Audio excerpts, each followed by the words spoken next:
Hello everybody and welcome to today's video. And boy, has Ancestry been busy. I've been looking over all the stuff and honestly meant to put this video out yesterday, but there was just so much to go over trying to decide which one to share with you. So I've honed it down to what I think are the two most significant things that have recently come out. First, we're going to look at the card catalog. And we talked about last time when they put out 750 million records right here on the newspapers.com obituary index. Look at all of the news. I mean, I've got my browser on full screen and it's the entire screen of all new. There's the one at the bottom that has the 250 million. All of this is new information. So we're looking at, 25 million records from Finland. We're looking at another 28 plus from Denmark. We've got a bunch from Germany, and we've got U.S. military records. A couple, there's 7-8 million right there. That is a lot of information. So those in the United States looking elsewhere for information, and those outside the United States looking for information, particularly in Norway, Denmark, Germany, in the UK. A lot more information for you to find out there. The other thing we're going to go over is the member search. So if you come up at the top and you click search, right here we just talked about the card catalog. Right below it is the member search, and they've changed this recently. It used to be the three boxes over here, and to be honest, I would type stuff in. I think I mentioned this in one of the early videos. I'd type it in, and it was kind of frustrating. It wouldn't always get me where I want. But this is much, much improved. So right now, it says type first, last, or username. Well, I'm going to put in my name in there, Larry Jones, and just press enter. And that, again, that's an improvement right there, because you used to type it in and then come over and click search, even on your DNA list. So they've been improving that. So here's a list of the DNA matches, and you can see some of them have trees in there. I'm going to change this to 50 per page. There's 183 people in Ancestry that have the name Larry Jones. And I'm going to scroll down here, if you pardon my scroll. Looky here, I've actually got a DNA match. Larry Jones joined in 2014. Has a tree. It says got 4 family trees, and he is a 5th to 8th cousin. So I'm actually going to cheat, and because I know where I want to go here, I'm going to put it on the 3rd page. Again, pardon for the scroll all the way down.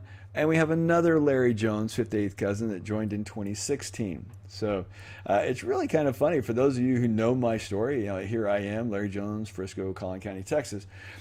I was born a Basie, adopted Larry Jones, found out that my biological father was brown. So to find out that I have 2 cousins named Larry Jones, that's actually kind of fun. That's not all that the member search does for you. And this is where this turns into a pretty handy tool.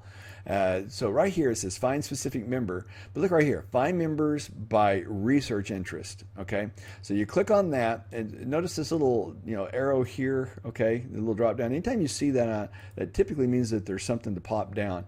So see the check mark here, find members by research interest. It's kind of bolded up. Okay, click on that again. I have the surname McFarlane with a unique spelling in my tree, M-C-F-A-R-L-I-N, McFarlane.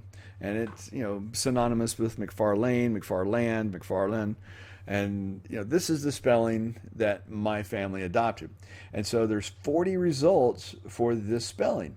So every one of these people are potentially somebody that is looking for the same family line that I have, or extended family that I may be trying to link up to. So I made all of them go to one page, and so I'm scrolling through here and I'm looking for that little DNA symbol. And as you can tell, none of them had that DNA symbol. So they probably are not looking for my McFarlanes. That's not a guarantee, but with the DNA matches now, it could be they just haven't taken the test. So I'm going to further filter my results. My family, they were in Missouri. So I'm going to click Missouri, USA. And of the 40 results, look, we pared it down to one result looking for McFarlanes in Missouri, 1850 to 1950. Okay, and I know one of the children actually moved to Texas And this could well be a descendant line. They may not have taken a DNA test, and that's why the symbol's not there. So just because they don't have the symbol doesn't mean that they're not a relative. But if you get one there, it does mean that they are a relative. So that's something you definitely want to look for, as you're going through results, is try and see if any of them have that little DNA symbol on there.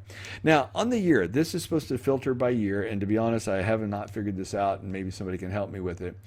So if I put 1860, notice right here, it says 1850, so it gives me what I thought it would do. So if I put 1800, it says 1850 to 1950 on the McFarlands, so I really don't know what that's for.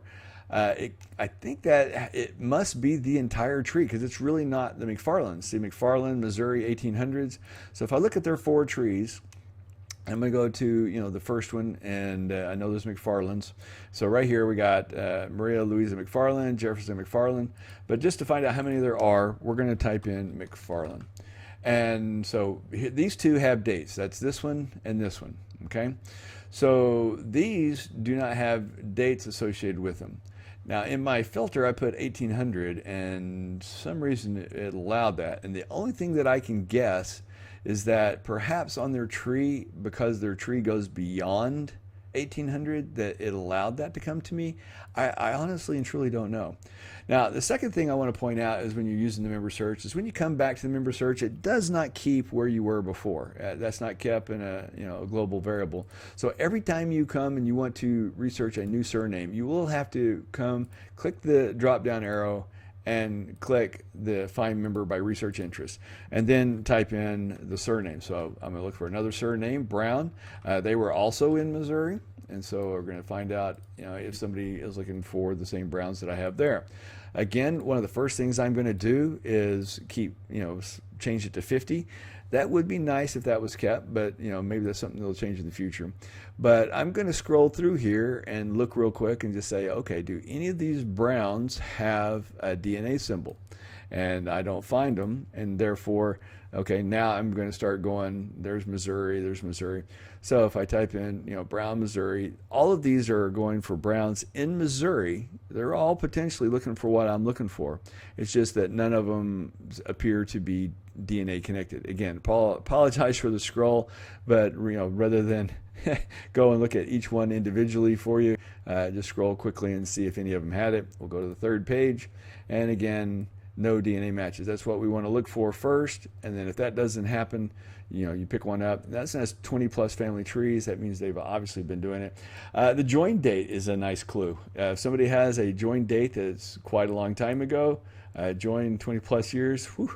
Now they haven't signed in over years, so they may not reply, but 2005, 2000, 2009, it kind of gives you an idea how long they've been doing the genealogy, or at least been interested in doing this. There you have it, the new member search, and also don't forget the card catalog, where 250 million new records roughly. We had 750 million. I said they won't touch that. That's going to be a hard record for them to touch. Now technically those are still new. They haven't faded off because they came out on 9/25, so they're about to go off shortly after this video, and this next week this will come off of the list. But with that, there's a billion records right here. A billion new records. Think about that. A billion new records that they've digitized and put out there for us in the last couple of months. That's pretty incredible.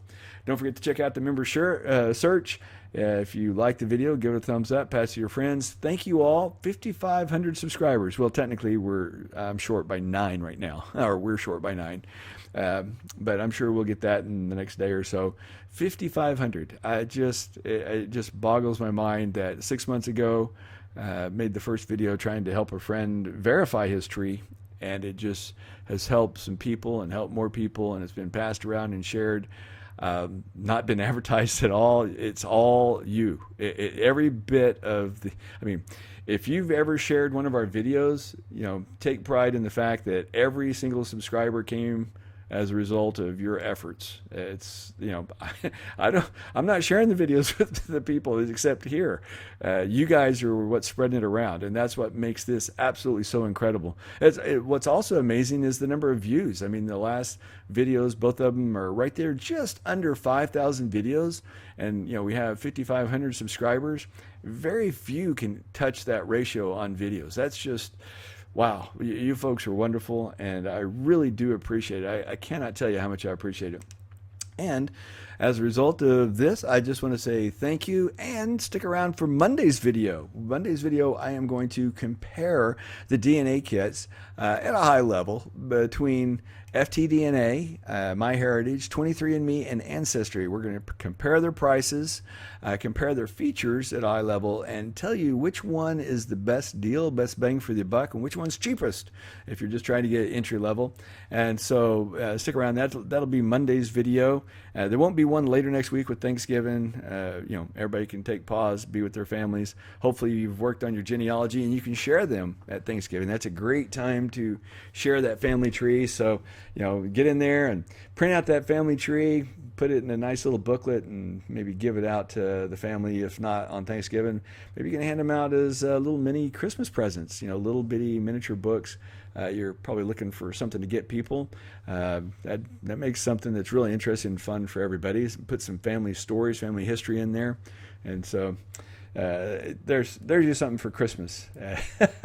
Anyway, hope you enjoyed the video. If you did, give it a thumbs up, pass it around to your friends. I appreciate you all, and I will talk to you all again on Monday.